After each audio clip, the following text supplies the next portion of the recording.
Hello, class. Well, I'm kind of going to my favorite topic, COVID 19. I say that kind of jokingly. I started doing these weekly videos during the COVID 19 pandemic, and I did it to kind of show like that we're making progress on it. I talked pretty much exclusively about COVID 19 and the science that we were doing and progress we were making. And I find myself coming back to my favorite topic, COVID 19. But I mean, it's interesting, and like we didn't develop, we used the mRNA vaccine technology on this, and it was a huge. I mean, we had that technology since the 1990s, but this is the first time that we used that technology in a widespread fashion. And I was one of the first ones to get the vaccine. I wasn't in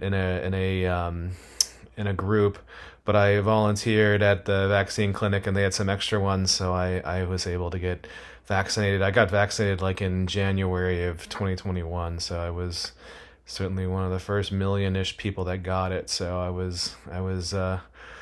I, I rushed to get my vaccine as fast as I could. And me personally, I'm very pro-vaccination.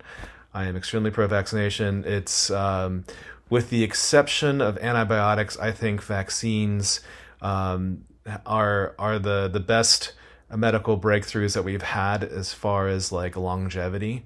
I mean, antibiotics, like people typically don't die of infectious disease anymore. I mean, atypically, most people die from either like our age groups or my age group. I should say, I don't know how old you are, but people that are considered young usually die from accidents, and people that are old die typically from cardiovascular or cancer. So that's kind of what the majority of how people die are. And like before that though, everyone died of disease. I shouldn't say everyone, but that was the primary cause for everything. So vaccines are great medical technology, and this here talks about the different types of we're exploring new types of vaccines. So some things that might help you with the adenovirus. That's known as a viral vector. So that was the Johnson & Johnson vaccine. So the mRNA vaccines work by injecting mRNA in your body, and then your own cells make the protein spike. And the viral vector ones, they use a benign virus, and in this case, the adenovirus. It's a cold. It's a cold that doesn't get you sick.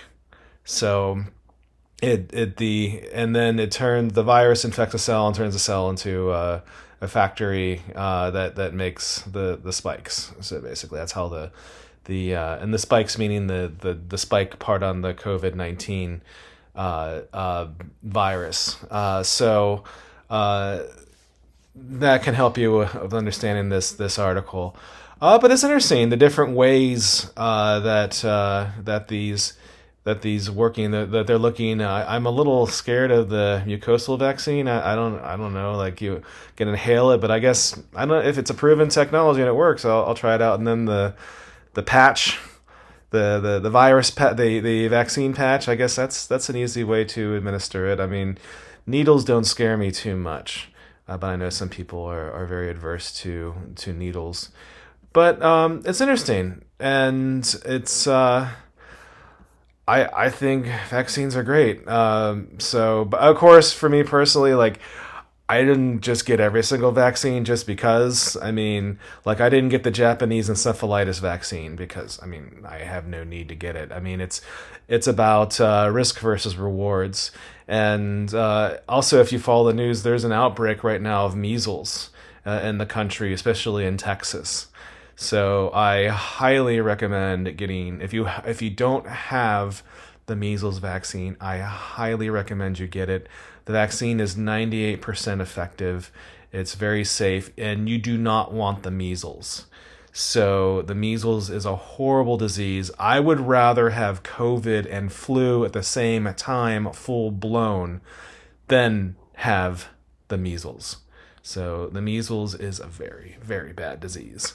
So be sure to protect yourself. There are worse diseases than COVID-19. There are worse diseases than influenza. So it's kind of scary. And I like this article too. It goes over some of the immunity and whatnot, and one of the big things for vaccines, even if you have a disease that evades it, they use the word. I don't think they use it in this article, but naive. As long as you're not naive. I mean, I've had COVID-19 once, and it really wasn't that bad. I mean, I was pretty sick, but I mean, the influenza I had, and I also got the vaccine, the seasonal flu shot for that. It evaded that. I was really sick.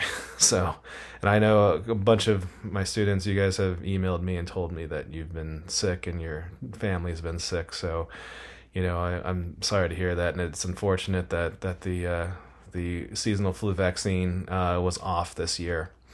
But I don't know, interesting article, and interesting to see like this is where we're going. I mean, when they said the universal, they had at the end. Oh, I would love this to have all coronaviruses. I've heard of the universal flu vaccine as well, and I know the U.S. military has looked into this. They want to do universal vaccines for their soldiers. So, but I mean, that would be great to have universal vaccines to get like right here. How far can we go? Can we get the whole beta coronavirus subfamily?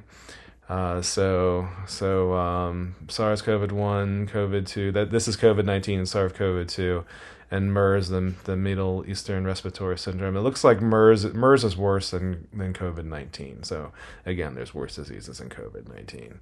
So you don't want this one. So yeah, hope you enjoyed the article, and I hope if you haven't gotten vaccinated for measles, I highly recommend that you do. But if anything else you need, if you are facing loss of basic needs, if you are having academic issues, if you're having mental health issues, let me know, and I can reach out to my network and see what we can do to help you. Okay? Hope you have a nice rest of your week, and aloha.